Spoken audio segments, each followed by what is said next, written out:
BlackMenCryToo is an invitation for men of color to feel safe to share their truth and unpack their hurt. My name is Kat, aka Retro Barbie, hashtag bright hair dark liquor, and I created this space as an invitation for Black men to feel empowered to know it's okay that they can cry too. Thank you, Cash, for sitting down with me today. Let's take this shot. Salud. Salud.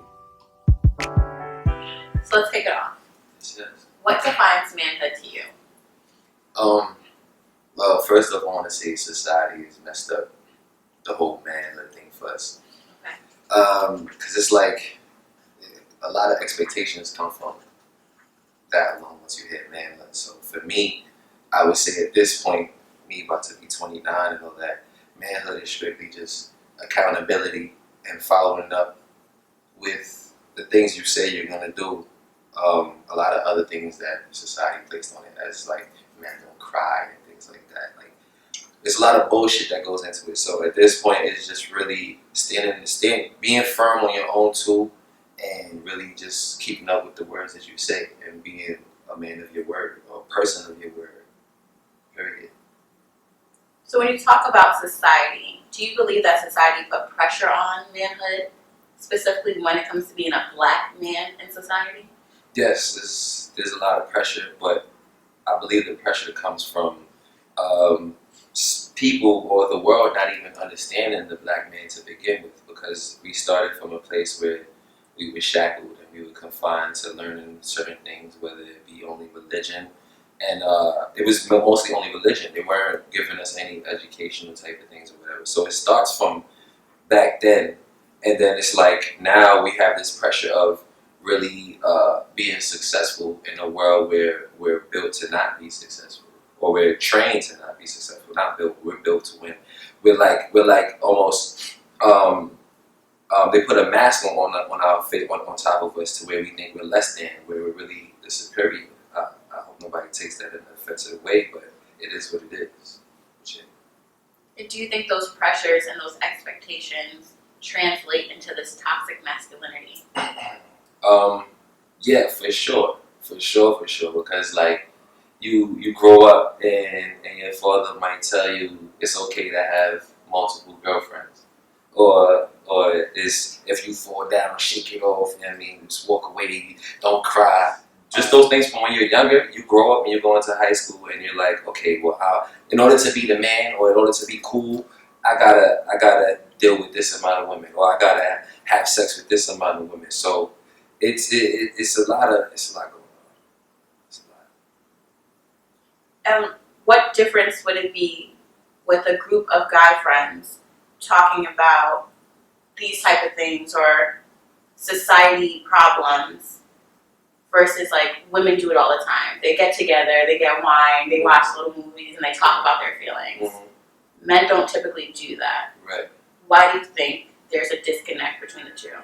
Well, for one, men are brought up to not be in tune with the emotions, or to not even show emotions to begin with. So even in my group chats with my friends, I'm the more emotional or more vulnerable person. My other friends are more like, they're like shut out to showing certain types of emotions. So I might bring up a topic and nobody would answer, or like one person might answer and I get engagement from one of my friends and we go back and forth real quick. But like when we try to dive into like let's say for instance some suicidal topics or whatever, like they shy away from, oh you weak or whatever.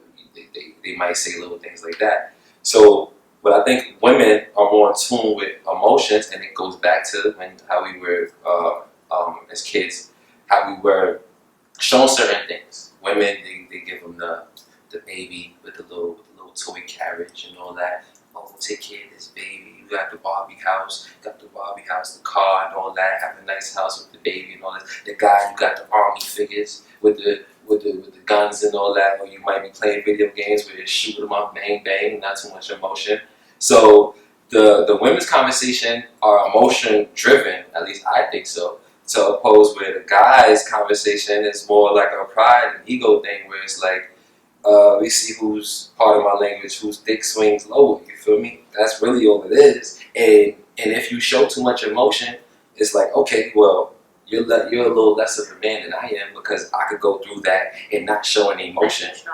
Yeah, I could do that, and that was nothing. But you going through that, you crying, you talking about. So that's really the main difference that I see personally. So what topics do you guys talk about, say in the group chat amongst each other, that you would feel uncomfortable having a mixed gender group involved? But one topic in particular, only because it happened recently, it was like the emotion versus logic thing. So it's like my friends would, I'm gonna be real, my friends were honestly saying how women are dumb. Oh, right?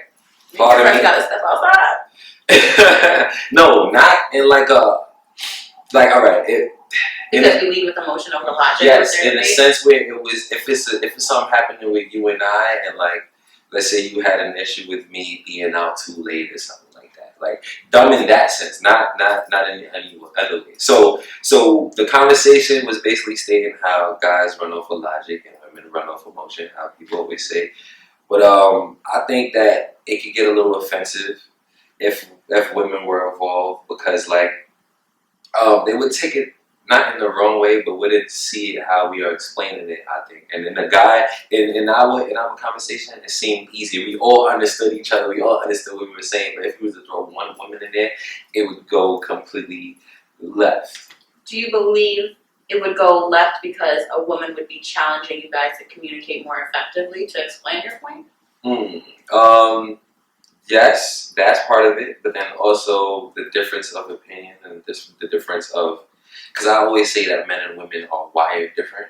So the difference in the wiring as well. So yeah, a few different things will play into that. I do believe we are wired different, but I do believe there's a way for us to challenge each other's thought process to come to some form of either understanding or just different perspectives. And that's why I asked, like, what topics would make you feel uncomfortable, because it's someone challenging the perspectives that you guys have that maybe you're not open to hearing. Gotcha. If that makes sense. That makes 100% sense. And then the follow-up would be, what topics do you wish guys amongst yourself talk about more? Any topic that has to do with emotional or mental stability in that sense, because I listen to, can I reference another, like, all right, I listen to Joe Budden podcast a lot, and every now and then Joe would mention how, I talk to Maul, if I hit a Maul and talk about my suicidal thoughts, he'll be like, oh, shut that shit up, nigga, you know what I mean? Or if he like, yo, I can't really talk to my niggas about this shit that I go through, and that needs to change. Like, they always say that on podcasts, like, we need to do better. Like, they acknowledge that. So, like, things of that, in that realm right there need to change. Because even with me, I've had little thoughts here and there, and I come in the group chat and I say a little something, and I might not get a response at all. And then one time I remember, I scared. I probably went a little too far. I said something, and the niggas didn't respond, or whatever. And then I said, see, this is why people commit suicide, because they expressed themselves and nobody responded. I said in the group chat, and one of my boys like, yo, he called me ASAP. He's like, yo, you all right or whatever? I'm like, see, why I have to go that far for you to have to call me or whatever? So he's like, yo, don't play like that. I'm like, but I said something previously that y'all didn't respond to. So now you want to call me because I jumped out the window and said something a little crazy. So things of that nature right there. I like how you referenced Joe Budden's podcast. One thing I did like from one of his episodes was he felt very strongly, I think it was after Nipsey had passed, telling everyone on the podcast, like, I love you. Yeah. Do you and your friends do that? No, yeah, I ain't no front. We do. We should do it more, but we definitely do that. It might be when somebody's drunk or something, or something might have just happened. Too much honey. Yeah, it needs to happen more organically, and just like, but it happens, but it needs to happen more. And I think even within my group, it happens more than it happens with other groups. So men as a whole, with your friends, I feel like we need to start talking to our guy friends a little more. But then that, with the little society things, you might think it's gay, or I gotta say no homo because I'm telling my guy I love him. That shit is whack. So speaking about your friends, most men are typically surprised or shocked by learning what some of their friends do to women behind closed doors. Mm-hmm. What are some experiences, or what is something that you learned about one of your friends that was a little unsettling? Well, there's a few things I can say. I'm gonna just pick what I think I should say. Look, I ain't trying to get you beat up by nobody's friends, but Nah, it's a safe space. Well, for one, I had found out one of my friends be like pillow talking and like telling all the business to his girlfriend. I mean, but a lot of you guys do that, so you can't use that one as like a big no-no. Yeah, that's not the one. But all right. This is about to be something that if he's watching, he about to know that I know this now as he sees this. But like once upon a time, I was talking to a girl, right, and my friend was talking to her friend. So then the girl that I was talking to told me like, oh, you know your friend sent a video to my friend of him jerking off, right? And I always thought that was weird. Me personally, I think sending Imagine videos. being on the other end receiving the message. Do you ever challenge or call them out?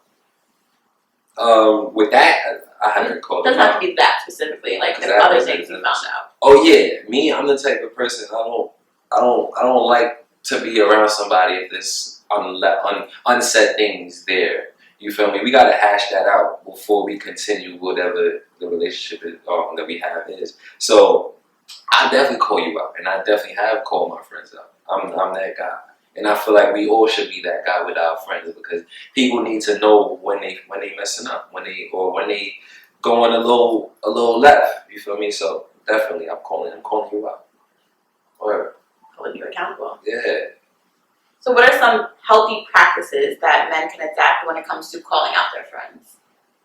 Well, one is not coming off where you're like shunning them or where you're like completely judging them.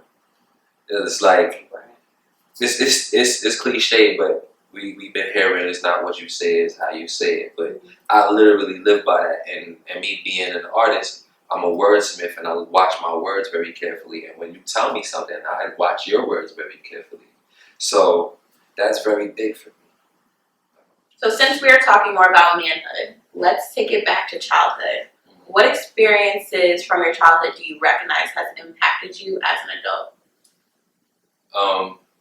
Well, there's some that are obvious, and then there's others where it's a little cloudy. So like my father passed away when I was 3. I grew up watching my mom work her way in the relationship world, trying to find her way again, get back on track with having like a potential husband, a potential partner. The bad ones, the good ones. So that's definitely affected me and the way that I go about my relationships with women. So like I always when I'm speaking to a woman or I'm dealing with them, I think about what I see my mom go through. Or like when I think about my perfect marriage, like I would use my mom's relationships or my mom's marriage as an example to what I want or what I do not want. But then there's other things like I'm now trying to dive into. Because for instance, I really haven't shared this with anybody or nothing like that, but I myself have been abused as a child sexually. It was by a woman. I want to clarify that part. But I don't know how it has affected me. And now I'm trying to seek how it has affected me. And my family doesn't know. And it was somebody in my family. Hopefully somebody in my family does see this, so we could talk about it. Because I've been trying to open this up for a while. I just didn't know how to attack it. So now I'm trying to see how that has affected me. Because I'm not sure if it has. Because I don't know what it is. So I might get therapy. I might talk to somebody, open up to more people about it. I might tell my mom. But my family is Guyanese. My family is Caribbean. So I don't. That's another reason why I haven't told them, because it's like I don't think y'all are gonna understand or be able to help me. At least that's what I think. I might be wrong. You feel me? But that's what's been keeping it inside. So there's definitely a bunch of different things that has affected me that I'm still trying to work through. That I still don't know how it's affecting me now. You had mentioned you might go to therapy, you might tell your family. Mm. Are these steps that you're actively trying to take, and you're just like waiting until you're comfortable, or trying to see which direction would be the best first step for you? I can't say I'm actively doing it because it's just a thought at this point. So like I'm trying to think about how I'm going to do it. So it's going to happen. I just don't know how or when. But I want it to be soon because I want to figure these things out.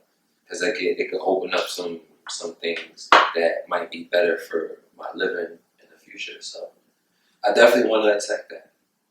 Well, first of all, I want to thank you for being open and sharing your truth. I know that that's something that's not easy to do, so I do want to like take a second to acknowledge the strength that you had in sharing. I really appreciate that. I do want to ask, what triggered you to think about the situation, as well as what's making you want to talk about it with a therapist and your family? I hate that I stuck all my responses with mom. I gotta fix that. But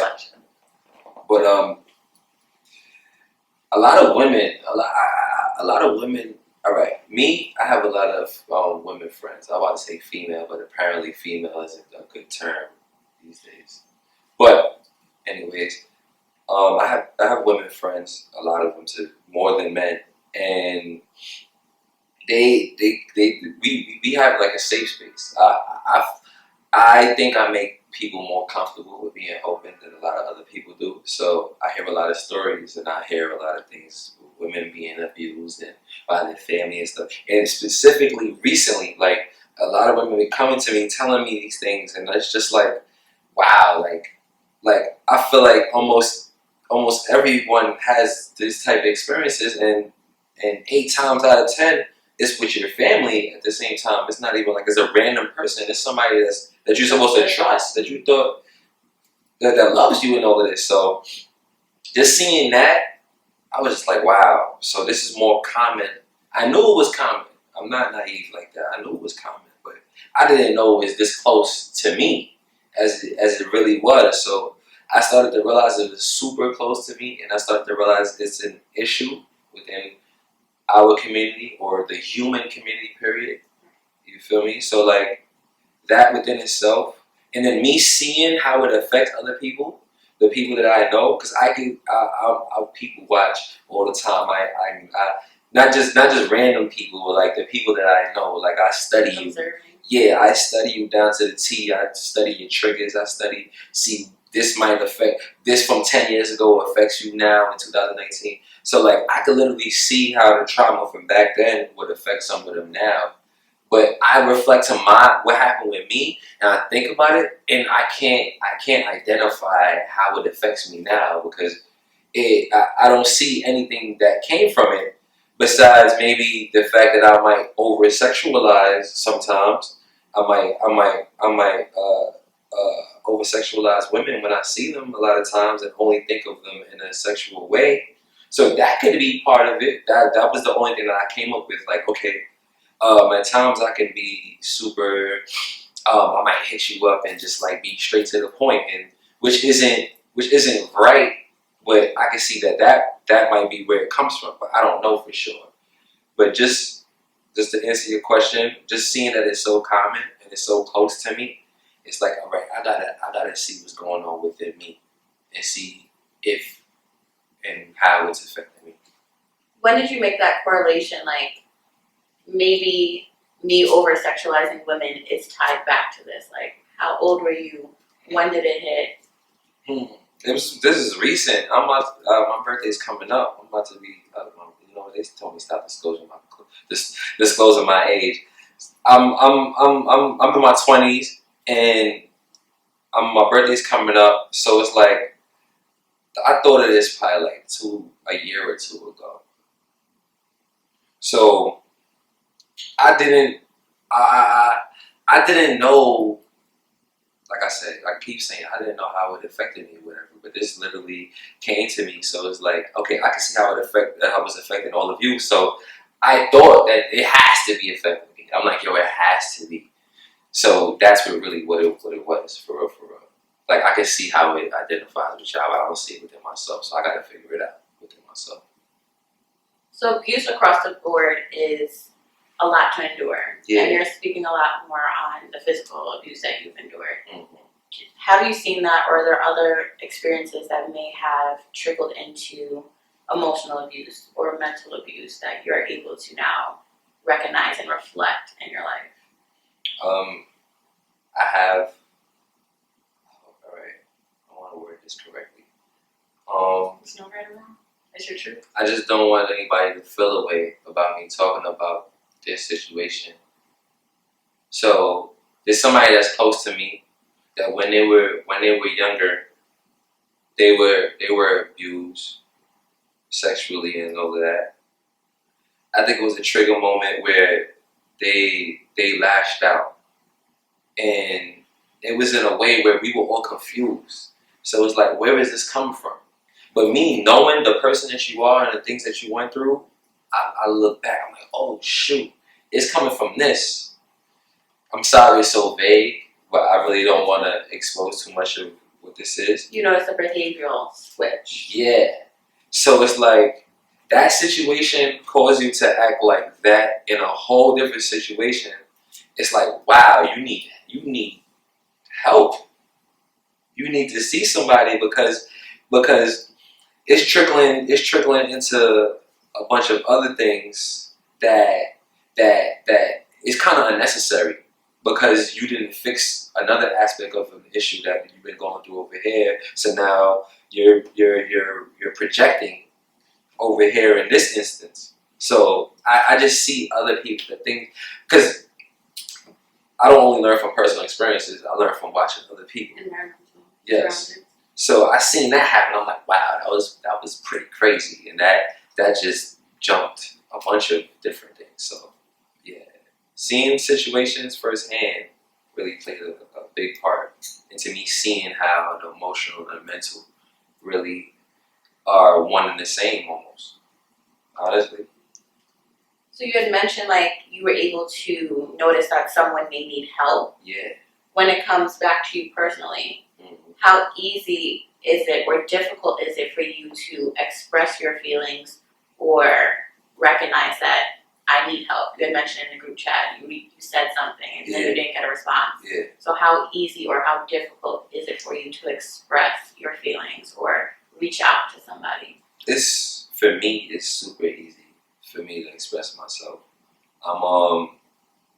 I don't like to do, but I'm a Virgo, and they say that Virgos are emotional creatures, which I truly am, and like down to the smallest things. Even I drive myself crazy. I might create scenarios where, say, like you cheated on me, and then I text you and you didn't respond in an hour. I'm like, oh, you with this nigga.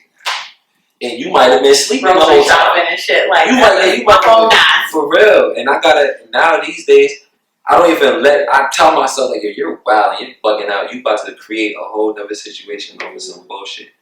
So like, just knowing within myself.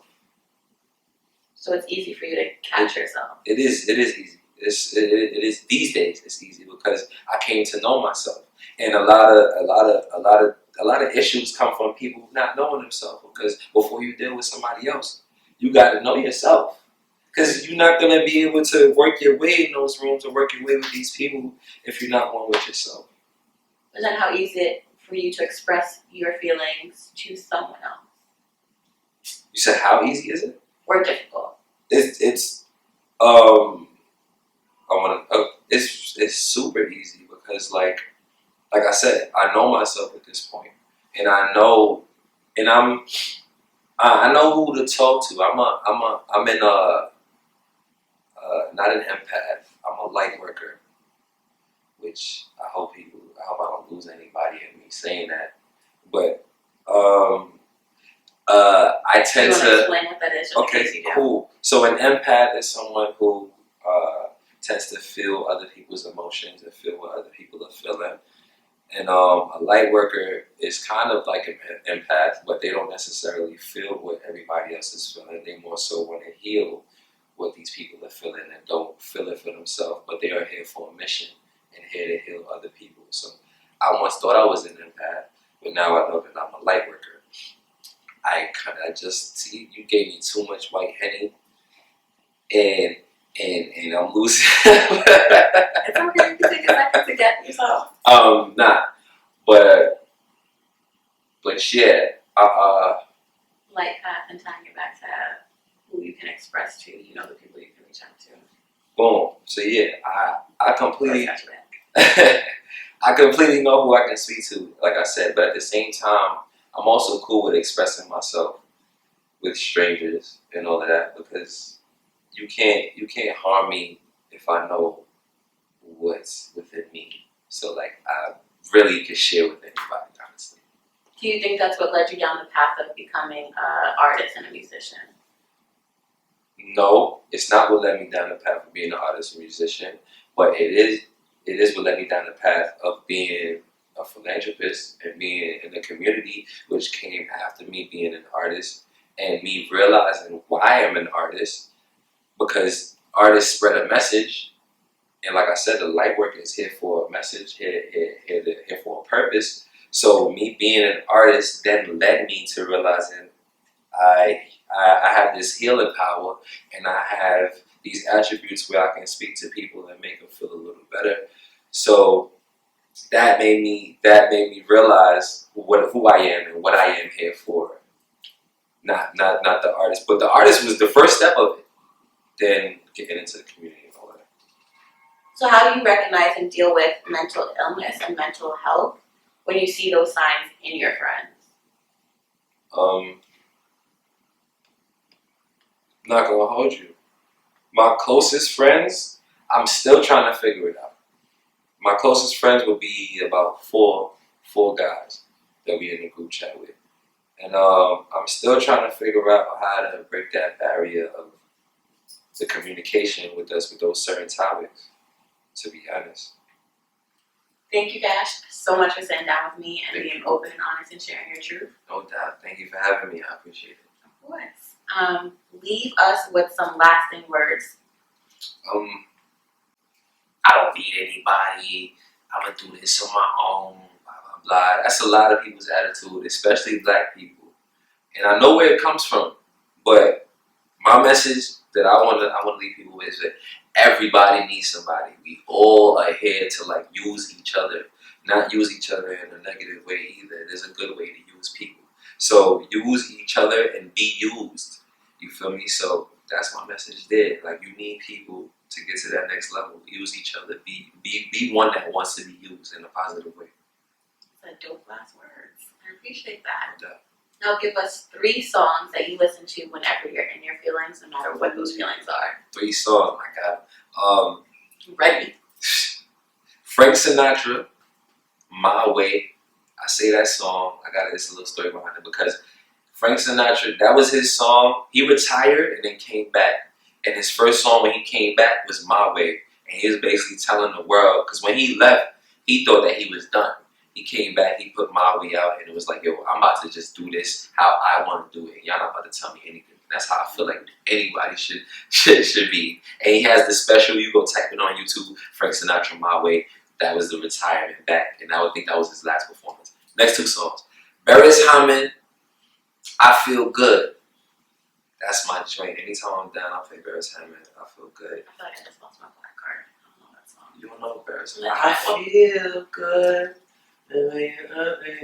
Alright, whatever. Nipsey Hussle is the last one. Overtime. R.I.P. Nipsey Hussle. That's my soul brother. I've been rocking with him for like 10 years now. So yeah, that's my joint when I want to get in my business bag and I need to get back on the grind and I've been procrastinating. I listen to Nipsey Hussle all the time. It's a dope 3 selection. Yeah. Thank you for that. No doubt. Thank you. Make sure you follow us on the gram at BlackMenCryToo, TOO, and then follow our hashtag to be a part of the conversation, hashtag BlackMenCryToo, TOO. And we out.